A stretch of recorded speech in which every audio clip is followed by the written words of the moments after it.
우리 시대의 문화가 다원주의라고 하는 포스트 모더니즘을 여러분들이 다 아실 줄로 믿습니다. 그런데 이 다원주의는 겉으로 또 느낌이 아주 부드럽고 아주 따뜻하며 감성적입니다. 그런데 거기에 독소가 있는 것은 바로 성경과 상반되며 기독교 가르침과는 반대로 가는 경향이 상당히 많기 때문에 오늘날 교회는 세상으로부터 크게 수용을 당하지 못하고 있고, 믿는 우리 한 사람 한 사람도 사람들로부터 존경을 받거나 수용받기보다는 상당히 미움을 받을 수 있는 그런 시대를 우리가 살아가고 있습니다.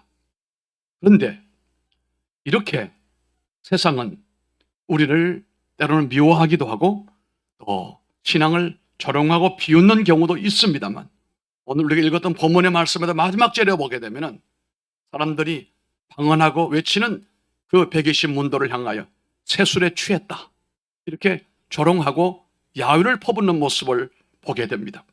그런데 성령의 열매를 가진 이 매력적인 아름다운 사람들을 세상은 싫어하지 않는다는 겁니다. 오히려 성령 받고 매력적인 그리스도인들을 선호한다는 겁니다.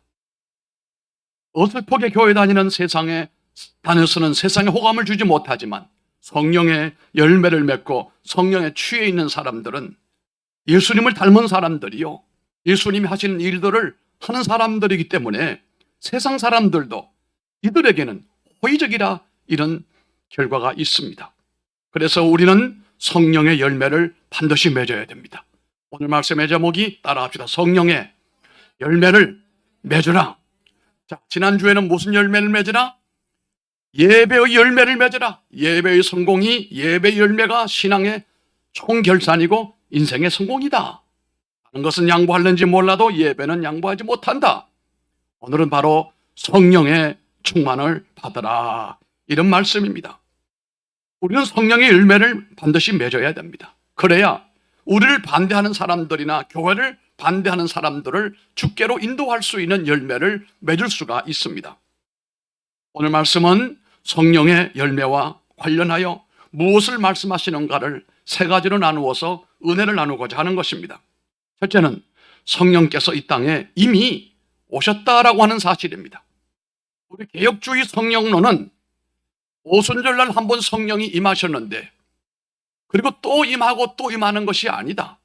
그때 임하신 성령은 이미 이 땅에 오셔서 계속 머물고 계시는데, 열심히 그 성령을 사모하고 기도하는 사람들에게는 충만함으로 임하는 것이지 또 다시 그때처럼 임하는 것은 아니다라고 하는 것입니다. 십자가에 달리시기 전에 예수님께서 제자들에게 이미 마지막 말씀과 또 죽음에서 부활하신 후에, 성천하신 후에 제자들에게 하신 말씀이 뭔지 여러분 아십니까? 그것은 바로 하나님의 약속하신 것을 기다리라, 이겁니다. 하나님이 약속한 것이 뭘까요? 누가복음 24장 49절 말씀을 보면은, 볼지어다 내가 내 아버지께 약속하신 것을 너희에게 보내리니 너희는 위로부터 능력으로 입혀질 때까지 이 성에 머물라. 바로 이 말씀이었습니다. 사도와 같이 모이사 그들에게 분부하여 이르시되 예루살렘을 떠나지 말라. 내게서 들은 바 아버지 약속을 하신 것을 기다리라. 그렇게 말씀하신 겁니다. 그렇다면 하나님의 약속하신 것이 무엇일까요? 뭘 말하는 겁니까? 우리는 그 해답을 사도행전 1장 5절에서 찾게 됩니다. 그것은 바로 성령의 오심을 말씀하시는 것입니다. 요한은 물로 세례를 베풀었으나 너희는 몇 날이 못되어 성령으로 세례를 받으리라. 할렐루야. 성령의 오심은 제자들에게 너무도 생소하고 이해할 수가 없는 그런 내용이었어요. 성령을 주신다는데 그 성령은 어떤 성질인지 어떤 방식으로 오는지 전혀 그들은 알 수가 없었어요. 그래서 그들은 아무것도 모르지만 말씀에 순종하여 한 곳에 모였습니다. 그곳이 바로 마가의 다락방이었습니다. 거기서 그들은 다른 것 하지 않았습니다. 어떤 형태로 어떻게 역사할지를 몰라도 성령의 오심을 그저 기다리고 그것을 위해서 기도했습니다. 마가다락방에 제가 몇 번 가보았습니다. 1층과 2층으로 이렇게 있는데 뚫려 있어서 2층에서도 1층을 볼 수가 있고, 그러나 그곳이 아주 넓은 집은 아니었습니다.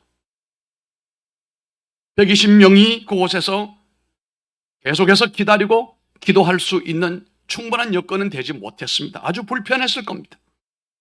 아마도 우리 이 예배당 이런 정도였을 것입니다. 본래는 더 많은 사람들이 모였지만 이런 일 저런 일로 떠나가고 나머지 끝까지 그 성령의 오심을 기다리고 구했던 사람들, 그들이 120명이었다는 사실입니다. 오순절 성령의 임하심을 경험한 사람이 우리가 사도행전에 나오는 수많은 사람들이었음을 우리가 알게 되는데요. 마가다락방에 모여 그들이 했던 일은 다른 것이 아닙니다. 분부대로 기다리면서 기도했습니다. 성령을 달라고. 그들이 누구입니까? 그들은 예수님께서 성천하심으로 말미암아 어찌 보면 슬픔과 실망에 빠져 있는 사람들이었어요. 그래서 많은 사람들은 고향으로 돌아갔습니다. 그러나 여기 있는 이 사람들은 떠나가지 않고 말씀을 붙들고 끝까지 순종하면서 기도하는 가운데 있었습니다. 오늘도 마찬가지입니다. 성령의 오심을 사모하는 분들이 되기를 바랍니다. 그러려면 첫째는 예수님의 말씀에 순종해야 됩니다. 그리고 함께 모여 기도하는 일을 해야 됩니다. 두 가지였습니다. 이것이 성령 오심을 체험하는 중요한 열쇠가 되는 것입니다. 마가다락방에서 성령을 경험한 누가는 바로 누가복음을 통하여 성령의 비밀을 통찰력 있게 잘 보고 마태나 마가나 요한보다도 더 정확한 통찰력으로 예수님의 성령의 역사를 기록을 남겼습니다. 그래서 이 누가는 요한의 탄생에서 이미 그가 성령의 역사로 말미암아 시작이 되었다는 것을 누가복음 1장 15절에도 말씀을 했고, 또 이어서 누가복음 1장 41절에 보니까 세례 요한을 잉태한 엘리자벳이 예수님을 잉태한 마리아가 방문을 했을 때 배 안에서 두 아이가 뛰놀았다라고 하는 것으로 이미 성령의 역사를 그렇게 묘사를 했습니다. 또 나아가서 세례 요한의 잉태를 의심했던 사람이 하나 있었어요. 그게 누굽니까? 세례 요한의 아버지 사가랴였어요. 왜냐하면 사가랴나 엘리자벳이나 이미 나이가 많고 임신할 수 있는 여건이 그렇게 좋지가 못했습니다. 그러나 하나님의 성령께서 네가 아들을 낳으리라 말했을 때 사가랴는 제사장으로서 그 말을 듣고 웃었다고 했어요. 그런데 그날부터 입이 말을 못하는 벙어리가 되고 말았어요. 그러나 하나님의 성령의 감동을 사가랴가 많이 받았습니다. 그러면서 그 말을 못하는 가운데 벙어리로 아이를 낳을 때까지 살았는데 그 이름을 요한이라고 하라고 하는 하나님의 계시를, 성령의 계시를 서판에다가 기록을 합니다. 마침내 아이가 태어났을 때 사가랴의 입이 풀려서 말을 하게 됐지요. 그리고 더 나아가서 바리새인이나 랍비가 아닌 시몬이라고 하는 사람이 예수님을 성전에서 만나게 될 때 이 역시 시몬이 하나님의 성령의 인도를 받아서 기도하다가 예수님을 만나게 된 거라고 이렇게 통찰력 있게 기록을 했다는 사실입니다. 그렇습니다. 성령의 오심은 예수 그리스도와 무관하지 않습니다. 무엇보다 거룩한 성령으로 잉태되신 분이 예수님이신 것입니다. 그렇다면 우리에게 성령이 임한 까닭이 도무지 무엇입니까? 성령의 능력으로 우리의 이름을 드러내기 위함이 아니고 예수 그리스도의 이름을 드러내고 예수 그리스도를 굳게 믿기 위한 방법으로 하나님이 성령을 보내주신 겁니다. 우리가 요즘에 마태복음을 보고 있는데요. 마태복음 12장에 보게 되면 예수님이 의미 있는 말씀을 하십니다. 다른 죄는 다 사함을 받는다. 무슨 죄를 지어도. 그러나 무슨 죄를 사함받지 못한다? 성령을 회방한 죄는 사함받지 못한다. 그럼 성령 회방죄가 뭡니까? 성령 회방이 뭐예요? 여러분, 그건 다른 것이 아닙니다. 성령이 오신 목적은 예수 그리스도를 믿게끔 하기 위함이고, 첫째는, 두 번째는 그 예수님을 믿는 내가 그 예수님을 힘있게 증거하기 위해서 성령이 오신 겁니다. 이 두 가지 방법밖에 없습니다. 그런데 성령 회방죄라고 하는 것은 하나님의 성령으로 오신 메시아 예수 그리스도를 믿지 않는 죄가 성령 회방죄예요. 잘 들으시기를 바랍니다. 다른 것은 다 사함을 받아도 예수 믿지 않은 죄는 사함받지 못한다, 이 말이에요. 예수 믿고 난 다음에 실수도 하고 잘못도 행하지만은 그러나 천국은 들어갈 수 있습니다. 그러나 예수 안 믿는 사람은 아무리 착하게 살아도 천국만큼은 들어갈 수 없다는 겁니다. 이게 바로 성령 회방죄입니다. 예수 안 믿는 것이 성령 회방죄예요. 따라합시다. 예수님을 인정하지 않고 믿지 않고 영접하지 않는 죄, 성령 회방죄다. 할렐루야. 그러나 성령이 임하시게 되면은 그 성령의 은혜로 예수님을 나의 구주로 믿게 되고, 그리고 성령의 인도함을 받아서 그 예수 그리스도를 주변 사람들이나 먼 데 있는 사람들에게 전파하는 사람으로 바뀌어지게 된다는 사실입니다. 제가 한 번은 GMS에 선교사 훈련을 마치고 파송을 받는 예비 선교사들에게 설교를 했습니다. 그때 했던 말이 그 말입니다. 여러분이 가는 것은 어떤 철학이나 어떤 위대한 교훈을 전파하기 위해 가는 것이 아니고 예수를 전하러 가는 것입니다. 예수님을 전하러 가는 사람에게는 한 가지 조건이 반드시 있어야 됩니다. 성령 충만함을 받으십시오. 성령으로 보내심을 받으십시오. 그러면 됩니다. 예수 그리스도를 하나님의 아들로 믿는 이 믿음은 바로 성령의 역사예요. 이것이 안 되는 사람에게는 아무리 얘기를 해도 그들이 믿지 않습니다. 수용하지 않습니다. 너무너무 이상하고 때로는 미워요. 그러나 이해를 해야 됩니다. 성령으로 역사하지 않으시면 그 마음이 감동되지 않고, 감동되지 아니하면 발걸음이 하나님께로 교회로 올 수가 없다는 거예요. 다른 데는 다 가도 구원의 자리인 예배당은 올 수 없다 이거예요. 그러나 성령께서 역사하시면 그 누구도 교회로 오지 못할 자는 아무도 없다는 사실입니다. 그러므로 이미 성령은 오셨어요. 두 번째는 성령님은 예수 그리스도를 믿는 사람에게 역사하십니다. 오늘 본문 38절 말씀에도 보면 회개하고 예수를 믿을 때 성령이 임하십니다.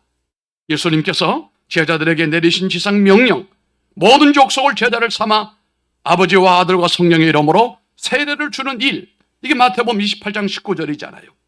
하지만 이 일이 제자들의 능력으로는 불가능했습니다.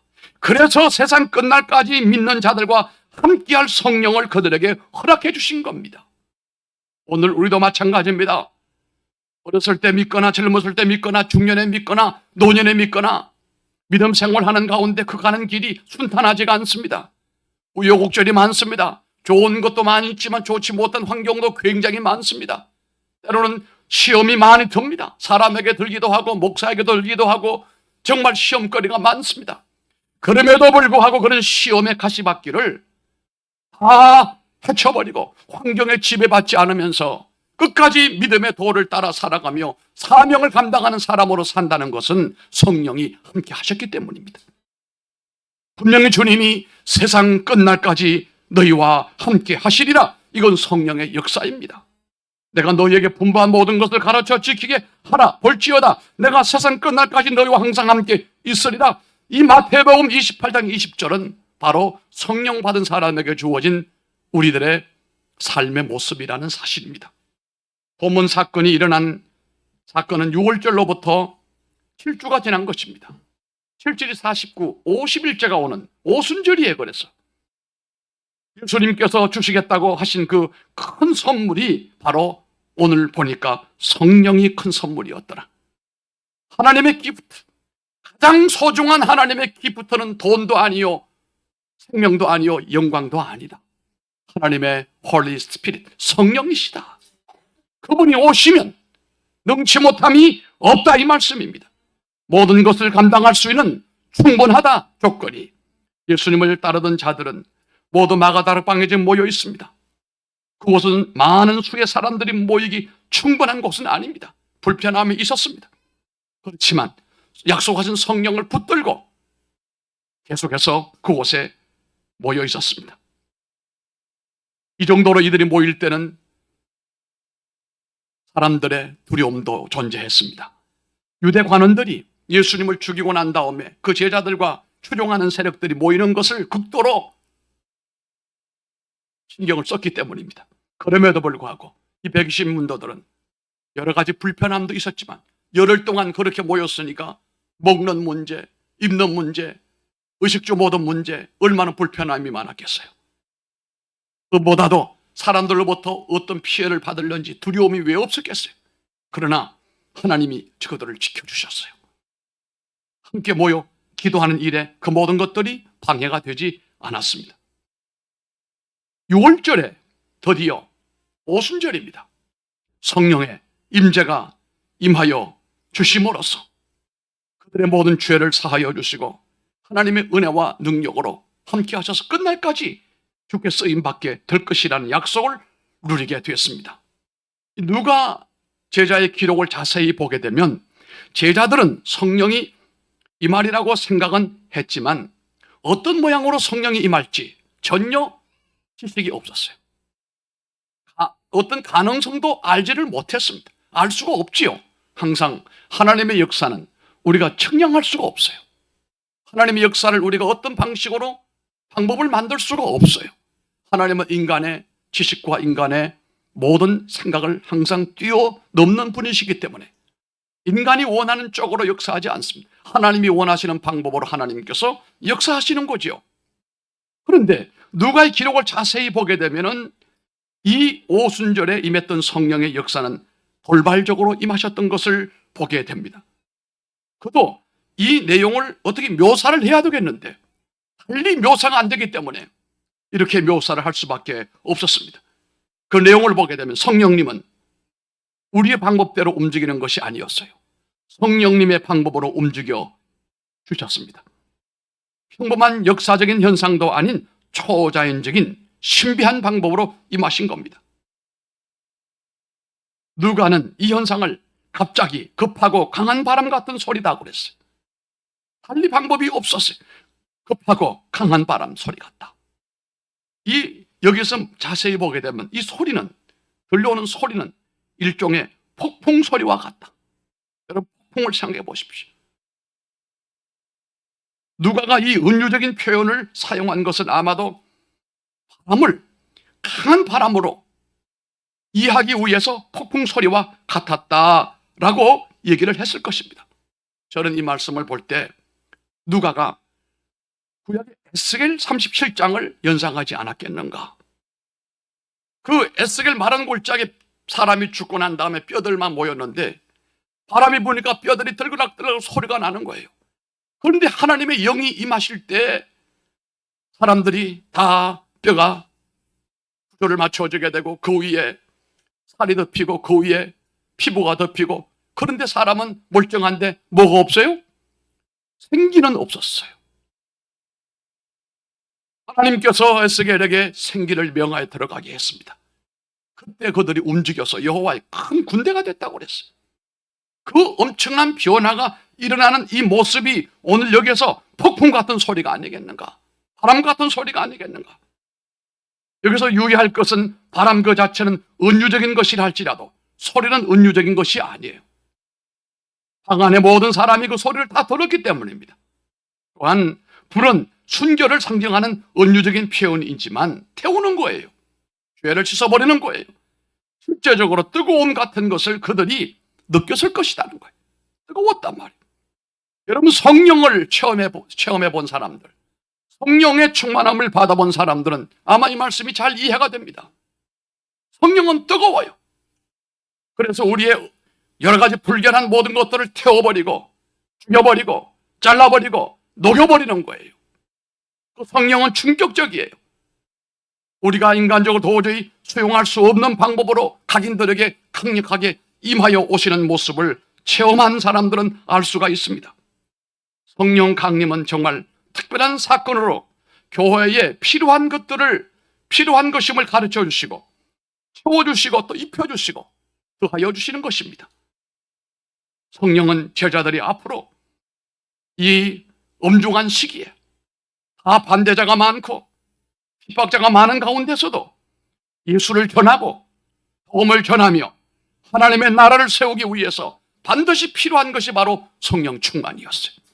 여러분, 우리 교회가 이 지역의 장자교회로서 하나님의 놀라운 사명을 감당해야 될 텐데 우리는 여기 모인 사람들처럼 가진 것도 없어요. 대단한 지위에 있는 사람도 없어요. 대단한 능력자도 물론 존재하지 않습니다. 고만고만한 사람들이에요. 우리 교회 장점이 그래도 대단한 사람이 있게 되면 시험 들 일이 있어요. 왜? 대단하게 자꾸 저러니까. 근데 그런 사람이 없으니까 다 도토리 키재기요. 우리는 다 거기야. 고개 좀 끄덕끄덕 해보세요. 이 좋은 점도 있어요. 안 좋은 점도 있어요. 뭔 큰일을 하려면 이게 대포도 좀 쏴줘야 될 텐데 맨 소총만 가지고 이러니 큰일을 하기는 참 어렵다. 그러나 우리 내부적으로는 고만고만하다. 다 벼슬벼슬하다. 그런데요, 성령의 역사가 임하게 되면 달라집니다.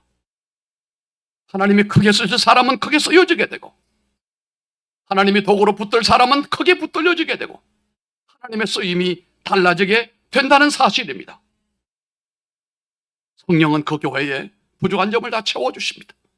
능력을 옷 입혀주십니다. 부족함을 채워주십니다.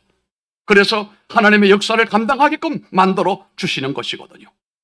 진리의 성령이 오시면 그가 너희를 모든 진리 가운데로 인도하시리니 그가 스스로 말하지 않고 오직 들은 것을 말하며 장래 일을 너희에게 알리시리라. 요한복음 16장 13절에 그렇게 말씀을 했습니다. 세 번째는 성령은 믿는 모든 사람들에게 완전하고 만족해 임하십니다. 뭐가 부족함이 없도록 꽉 채워주신다 이 말씀입니다. 그래서 우리가 성령 충만이다 이렇게 말을 합니다. 오순절 절기 행사가 한창 진행되는 가운데 예루살렘은 지방 각지에서 흩어져 있던 사람들, 외국 사람들 가운데도 예루살렘으로 모여들었습니다. 유대인들도 있지만 로마인도 있고 이방인들도 많습니다. 이들이 유대교로 개종하려고 하는 사람도 있고 또 절기를 오늘날 말하면 여행하기 위해서 여유 있는 사람들이 다 이곳에 모여들었습니다. 여기 보니까 열거하잖아요. 소아시아, 아라비아, 북아프리카, 로마 이런 여러 지역 사람들이 많이 모여있는 그 당시 예루살렘은 이미 세계화 되어진 도시였습니다. 그 중에 유대인들뿐만 아니라 유대교를 믿기 원하는 이방인 개종자도 있었는데 그들이 유대교에 가입하기 위해서는 반드시 할례를 치러야 했습니다. 제자들이 모여있는 집 밖으로 성령의 강림을 나타내는 이상한 소리가 들리고 이상한 변화가 일어나기 시작할 때 사람들은 관심을 갖기 시작을 했습니다. 군중들은 떠들썩한 소리에도 놀랐지만 각처에서 온 사람들이 저 사람들이 말하는 말을 들어보니 자기들이 살던 그곳에서 쓰던 외국어를 말하고 있단 말이에요. 방언이었습니다. Foreign language. 우리 흔히 하는 tongue이라고 하는 말은 혓바닥에 대하고 혀다 이 말이에요. 자신들이 태어나서 배웠던 그 말을 이 사람들이 말하고 있는데 이들은 대체로 갈릴리 어리숙한 사람들이었어요. 촌 사람들이었어요. 그런데 어떻게 우리나라 말을 저렇게 유창하게 사용을 하느냐. 그리고 또 그 말도 말이지만 말의 내용을 보니까 예수님의 죽으심과 예수님의 부활하심을 얘기하고 예수 믿어야 구원 얻는다는 그런 짤막한 메시지였습니다. 그 말에 그들이 깜짝 놀랐습니다. 그 무식한 사람들이 하는 말에도 놀라웠지만 그들에게 말의 능력이 나타나는 것을 보고 느껴서 그들이 많은 사람이 그날 주님에게로 돌아왔다. 이렇게 성경은 말씀을 하고 있습니다. 성령은 우리가 복음을 전하는데 필요한 도구입니다. 성령 받지 못하면 전도하지를 말아야 돼요. 전도하러 갔다가는 도리어 내가 피해를 보게 되어 있습니다. 여러분, 이 성령 충만은 전도의 수단이 아닙니다. 방법론이 아니에요. 오늘날 우리 시대 사람들은 자꾸 우리에게 뭘 얘기합니까? 방법론, 메소드라고 하는 방법, 방법학, 이런 것들을 자꾸 가르쳐 주는 거예요. 일은 안 하고 돈 버는 논리만 자꾸 가르쳐 주는 거예요. 땀을 흘리지 아니하고 멋지게 사는 방법만 가르쳐 주니까 젊은 사람들이 노동을 하지 않으려고 하고 땀을 흘리지 않으려고 하고 일하지 아니하려고 한단 말이에요. 그런데 성경은 이 성령을 보내주신 것은 우리들에게 이거 수단이 아니다. 이것은 복음 자체다. 복음 그 자체다. 오순절에 성령의 오심은 하나님의 약속을 이루어 주심과 축복입니다. 성령의 도우심 없이는 하나님의 일을 할 수 없었기 때문에 성령 충만의 열매를 우리가 사모해야 됩니다. 사람들은 세월이 필요로 하는 열매를 기다리기보다는 당장 눈앞에 보이는 은사를 더욱 부러워하는 경향이 많습니다. 성령의 충만의 열매가 맺히기 시작하면 우리 안에 육체의 욕심이 변하여 성령을 쫓는 이런 놀라운 변화도 일어나게 될 겁니다. 이 변화가 여러분 안에 있기를 바랍니다. 내 안에 온갖 가정한 것들, 부끄러운 것들 하나둘이 떠나가게 됩니다. 저 갈라디아 5장 19절로 21절에 보게 되면 음란과 더러운 것과 호색이 사라집니다. 할렐루야. 우상 숭배와 술수가 사라집니다. 할렐루야. 원수를 맺는 것과 분쟁과 시기와 분냄이 사라집니다. 할렐루야. 탕 짓는 것과 불리함과 이단이 사라집니다. 할렐루야. 투기와 술 취함과 팡팡함이 사라진다고 그랬습니다.